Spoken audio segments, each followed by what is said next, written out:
Welcome to a new daily top Askreddit video. Today's topic.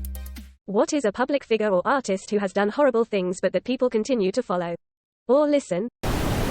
Chris Brown. TW. Abuse. Assault. Brown was unable to force Robin F. out of the vehicle because she was wearing a seatbelt. When he could not force her to exit, he took his right hand and shoved her head against the passenger window of the vehicle, causing an approximate 1-inch raised circular contusion. Robin F. turned to face Brown and he punched her in the left eye with his right hand. He then drove away in the vehicle and continued to punch her in the face with his right hand while steering the vehicle with his left hand. The assault caused Robin F.'s mouth to fill with blood and blood to splatter all over her clothing and the interior of the vehicle. Brown looked at Robin F. and stated, "I'm going to beat the shit out of you when we get home.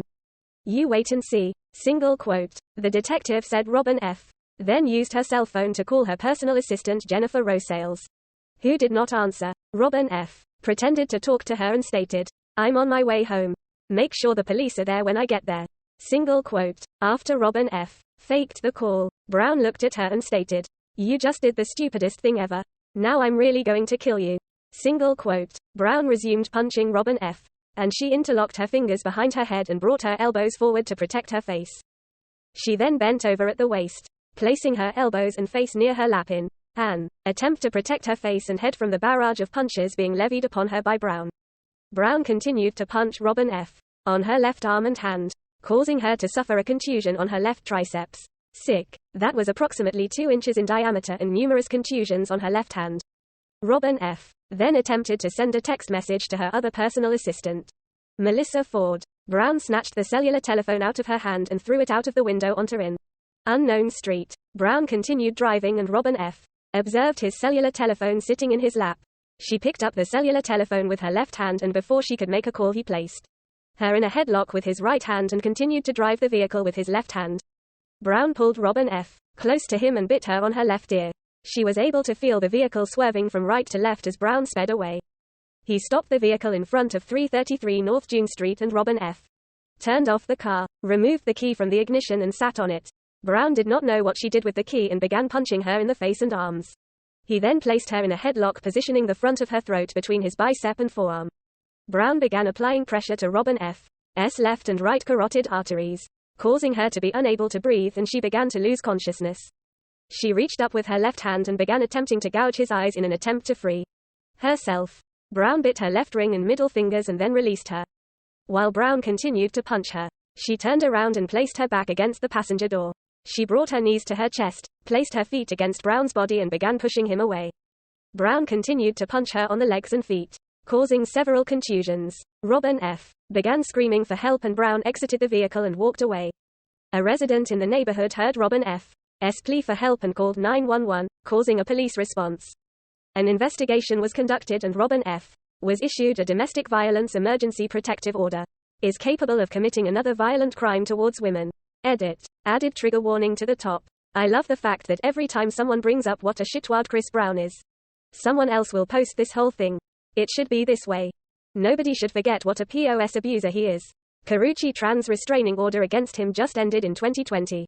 He punched her, pushed her downstairs and stalked her after their breakup.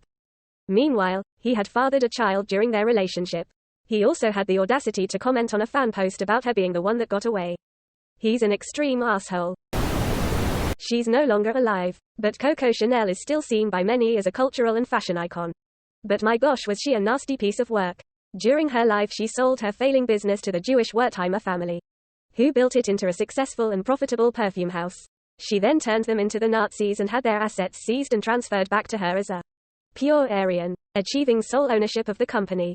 She worked with and for Nazi intelligence throughout World War II and had a hand in several anti-Jewish and other intelligence operations. When the Nazis fell, she gave free perfume to GIs to bribe her way out of immediate incarceration. Fleeing to Switzerland, she ultimately escaped punishment after the war as Winston Churchill directly intervened on her behalf. This was allegedly due to blackmail, as she had knowledge about high-level politicians, members of the royal family and their close Nazi connections that would have been disastrous were it be made public. She died an old and very rich lady revered by many, with the full details of her horrible past only really coming to light after she died. Edit. People have pointed out that the Wertheimers managed to cleverly stop her gaining full control during the war and had their ownership returned afterwards. Thanks for the correction, folks. My daughter recently got given a book to read from school called something like Great Women of the World, or something like that, and Coco Chanel is in there. I said to my daughter it's a perfect lesson for her. Don't believe everything you read. Research it and verify it from multiple sources. Eva Perón is alleged to have accepted Nazi gold in exchange for refuge for war criminals in Argentina. She never regained control of the shares she sold. The Wertheimer family predicted the Nazis would seize all their assets, so they transferred everything to a Christian businessman who after the war returned everything to them. Coco sued them for the company after the war, but they ended up settling. The Wertheimer family would pay for every expense in her life until she died. The guy's son and grandson are two of the richest people in the world now, with over a $30 billion net worth. Crazy how overpriced fashion can make people so rich. Along the same lines, Hugo Boss was an active member of the Nazi Party and his company used labor from the camps.